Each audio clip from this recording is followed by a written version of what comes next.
বিএনপির নাম করে কেউ চাঁদাবাজি করে সেটা আমরা মেনে নেব না। কইছে কিন্তু দোকান লাগালে এবার ঠ্যাং মারি ভেঙে দিবে।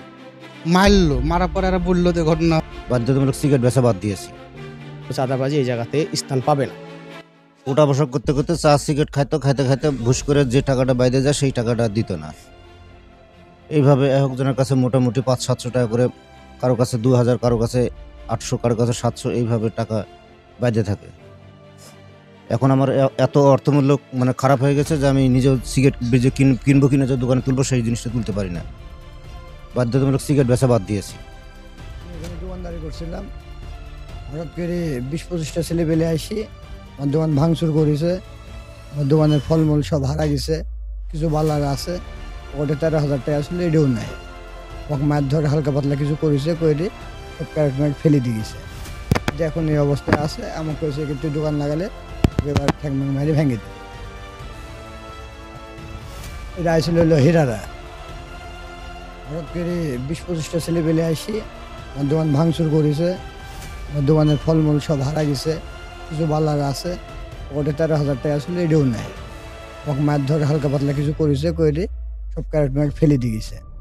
যে এখন এই অবস্থায় আছে, আমাকে কইছে কিন্তু দোকান লাগালে এবার ঠ্যাং মারি ভেঙে দিবে। আমি একটা কাজে বাইরে গেছিলাম, ধরেন ঘন্টাখানিক পরে এসে দেখছি বালির পুকুরে সব ছেলেপেলেরা এসে আমার দোকানটা ভাঙচুর করে ধরেন শেষ লুটপাট করে নিয়েছে। এগুলো এই যে বালির পুকুরের ছেলেপেলেরা সবার তো ধরেন নাম জানি না। আমি এসে শুনছি যে আমার ওই যে পার্টনার বললে দেখো এই অবস্থা করে গেছে এরা। পরে নাইম ভাইরা গেল, তারপরে ওরা কেউ আসেনি। এখন ধরেন কিছু ব্যবসায়িক ওখানে আমাদেরকে বসতে দেবেন। আমাদের দোকান আছে, আমরা মালটাল সামান নিয়ে যে এখন আপাতত আমাদের বাসার মধ্যে রেখেছি। একদিন বলে যে টাকা দেয় 500 টাকা দিলাম, দেওয়ার পরে বলছে যে চলে যাবার। আবার 3-4 দিন পরে এসে আবার ওরকম গালাগালি শুরু হলো। পরে এসে বাজার কমিটিকে আমাদেরকে বললে তোমাদের কোনো যদি সমস্যা হয় আমাদেরকে জানাবা, ঠিক আছে, জানাবো, আমরা পরে আমরা যাই করবো। পরে আমি বাজার কমিটির সাথে একটা এসে বললাম না ভাই এই ব্যাপার, পরে সবাই এসে মাঝে মাঝে এসে গালাগালি করছে, মানুষের আত্মহত্যা করছে। এরা বরাবর এতে তাদের কাছে ডাকলো, ডাকার পরে যে আপনি করেছে বলছেন না আমি ধার লিয়েছি। ভাই আপনি ধার কথা বলেন, ঠিক আছে, এই নিয়ে ধরেন দেখা দেখি। এখন ধরেন মারলো, মারার পর এরা বললো যে ঘটনা হচ্ছে যে আপনি নিরলোককে মারছেন কেন, নিরলোককে মারছেন, আপনি লিয়েছেন বাস্তব বলেন। এই পথে ধন্য ওরা দুদিক চলে গেল, এরা এদিক চলে এলো। এক ব্যবসায়িক সে চটপটি বিক্রি করে, বিগত সময় তার কাছ থেকে চাঁদা নিয়েছে, এবার চাঁদা নিতে আসছে।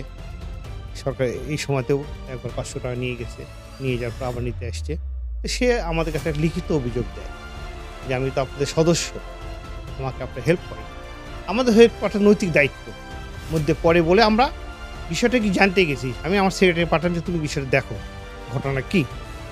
এই মুহূর্তে তারা মার্কেটে অলরেডি ওখানে ছিল এবং তারা ওই ব্যবসার সাথে উচ্চবাক্যে জড়ায় যায়। আমার সেক্রেটারি, আমার সদস্য ছিল, সাধারণ জনগণও ছিল। তারা জিনিসটা তাকে থামানোর চেষ্টা করে যে এর আগে আপনারা চাঁদা নিচ্ছেন, আবার কেন এখন চাঁদা চেয়ে। আর এই সময়ে আমরা কাউকে চাঁদাবাজি করতে দেবো না। বিশেষ করে বিএনপির নাম করে কেউ চাঁদাবাজি করে সেটা আমরা মেনে নেব না। কেননা বর্তমান বিএনপি চেয়ারপারসন, ভারপ্রাপ্ত চেয়ারপারসন তারেক রহমান নির্দেশ, কেউ বিএনপি নামে চাঁদাবাজি করতে পারবে না। একজন সাধারণ ক্ষুদ্র ব্যবসায়িক আমাদের ঘরের মধ্যে ব্যবসা করে, শুকুর নাম, চটপটি বিক্রি করে। উনি আমাদেরকে জানায় যে আমাদের এখানে কিছু চাঁদাবাজ সন্ত্রাসীরা বিগত দিনে রাজ্য চালাইছে, আবার ওরকম চলছে। ওই ভয়ে 500 টাকা একবার দেয়, তারপরে আবার যখন চায়, যখন সঙ্গে দিতে না পারে, বলে যে আমি একটা ছোটো ব্যবসা করে আমি তো 500 টাকা দিতে পারবো। আমরা বলছি ঠিক আছে, আপনার যদি কমপ্লেন থাকে আপনারা থানাতে কথা বলেন। আমরা থানাতে যাই, থানাতে শোন বলে যে আপনাদের যেহেতু বাজার কমিটির বিষয়ে আপনারা ওদের সাথে আলোচনা করেন, তারপরে যদি মামলা নেওয়া হয় আমরা মামলা নিব। আমরা বললাম যে ঠিক আছে, আপনারা তাহলে একটা লিখিত একটা অভিযোগ দেন। আমাদেরকে একটা অভিযোগ দেয়। আমি সভাপতি, সাংগঠনিক সম্পাদককে বলি, বলার পরে আমাদের কিছু কমিটির বডির 2-4 জন সদস্য খেলিয়ে আমরা যাই। উপস্থিত হওয়াতে আমরা যখন বলি যে কী বিষয়ে কী হয়েছে বলে, আশপাশ করে দোকানদারের কাছে আমরা জিজ্ঞাসা করি যে আসলে বিষয়টা কী থেকে কী হয়েছে।